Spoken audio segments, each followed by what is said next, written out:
Baik, perkenalkan nama saya Gotri Karina Kafun. Saya akan mempresentasikan tentang investasi jangka pendek dan investasi pada surat utang negara. Investasi. Banyak bisnis yang dapat dilakukan baik dalam jangka pendek maupun jangka panjang. Tentu semuanya bertujuan untuk mendapatkan nilai tambah atau keuntungan di kemudian hari. Orang membeli sebidang tanah dengan harapan nantinya harga tanah tersebut menjadi lebih mahal. Orang menyimpan uang di bank dengan harapan mendapatkan bunga dari simpanannya itu. Secara umum, semua tindakan di atas dapat dikategorikan sebagai tindakan investasi. Beberapa pakar yang telah merumuskan definisi investasi antara lain adalah Sharpe et al. Tahun 1993 merumuskan investasi dengan pengertian berikut. Mengorbankan aset yang dimiliki secara sekarang guna mendapatkan aset pada masa mendatang yang tentu saja dengan jumlah yang lebih besar. Jones tahun 2004 mendefinisikan investasi sebagai komitmen menanamkan sejumlah dana pada satu atau lebih aset selama beberapa periode pada masa mendatang. Riley dan Brown 2005 mengatakan bahwa investasi adalah komitmen mengikatkan aset saat ini untuk beberapa periode waktu ke masa depan guna mendapatkan penghasilan mampu mengkompensasi pengorbanan investor. Dari definisi yang disampaikan ketiga pakar investasi tersebut, kita bisa menarik pengertian investasi, bahwa untuk bisa melakukan suatu investasi harus ada unsur ketersediaan dana atau aset pada saat sekarang, kemudian komitmen mengikatkan dana tersebut pada objek investasi atau bisa tunggal atau portofolio untuk mendapatkan periode atau untuk jangka panjang lebih dari 1 tahun di masa mendatang. Investasi jangka pendek. Investasi jangka pendek adalah investasi di mana dana yang masukkan akan diputar dan baru dapat dicairkan setelah jangka waktu yang relatif singkat. Ada beberapa tujuan investasi jangka pendek. Investasi jangka pendek tujuannya untuk menghindari terjadinya kas yang menganggur. Beberapa bentuk investasi jangka pendek adalah sebagai berikut.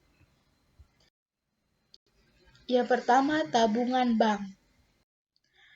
Investasi jangka pendek adalah dengan menggunakan produk tabungan bank. Investasi ini memang salah satu cara yang paling mudah dan cepat untuk bisa menginvestasikan uang. Siapapun bisa melakukan investasi ini, dari anak-anak, remaja, hingga orang dewasa. Selain mudah dalam menjalankannya, nasabah pun bisa dengan mudah dalam melakukan pengambilan uangnya, karena nasabah bisa melakukan kapan saja dan di mana saja dengan mesin ATM. Keuntungan berinvestasi dengan menabung di bank ini adalah nasabah tidak dituntut atau diwajibkan untuk menyetor sejumlah yang tetap pada setiap waktunya. Yang kedua, deposito. Apabila Anda menginginkan persentase bunga dan tingkat pengambilan investasi yang lebih tinggi, Anda bisa mencoba berinvestasi dengan produk deposito. Namun ada kekurangan investasi deposito ini. Anda tidak leluasa untuk mengambil uang yang Anda investasikan, karena investasi ini hanya akan bisa diambil sesuai dengan jangka waktu yang telah ditentukan. Untuk membuat investasi ini, Prosedurnya tidak jauh beda dengan membuka tabungan di bank. Namun, setoran awalnya diperlukan dana yang cukup besar, yaitu sebesar 5 juta. Yang ketiga, forex trading. Forex trading adalah bentuk investasi dengan konsep perdagangan mata uang asing. Jenis investasi ini dikenal memiliki risiko paling besar dari jenis investasi lainnya. Namun, meskipun berisiko besar, beberapa orang tetap saja tertarik menjalankannya. Hal ini dikarenakan mereka memegang prinsip bahwa semakin berisiko tinggi sebuah investasi, maka nilai returnnya pun juga biasanya cukup tinggi. Anda bisa menggunakan forex trading ini sebagai investasi jangka pendek. Caranya adalah Anda melakukan pembelian mata uang yang sedang mengalami depresiasi dan kemudian menjual kembali saat mata uang tersebut mengalami kenaikan harga. Yang keempat, saham. Saham adalah bukti penyertaan atau kepemilikan seseorang di dalam suatu perusahaan atau perseroan terbatas. Jika Anda memiliki saham, maka sudah bisa disebut sebagai owner atau pemilik perusahaan, tergantung seberapa besar porsi kepemilikannya. Investasi pada surat utang negara. Ketentuan dan persyaratan lelang surat utang negara. Lelang berdasarkan target kuantitas dengan memperhatikan tingkat diskonto dari penawaran yang diterima. Bank dan perusahaan efek dapat mengajukan lelang surat utang negara atas nama sendiri maupun pihak lain. Perusahaan pelelang pasar uang hanya dapat mengajukan lelang surat utang negara untuk kepentingan pihak lain. Jika penawaran lelang surat utang negara untuk dan atas nama sendiri, maka hanya boleh melakukan penawaran pembelian kompetitif.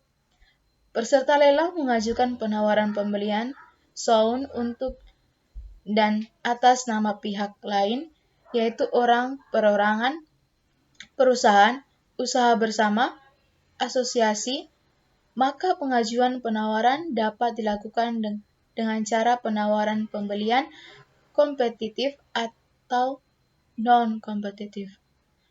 Bank Indonesia mengembangkan rencana target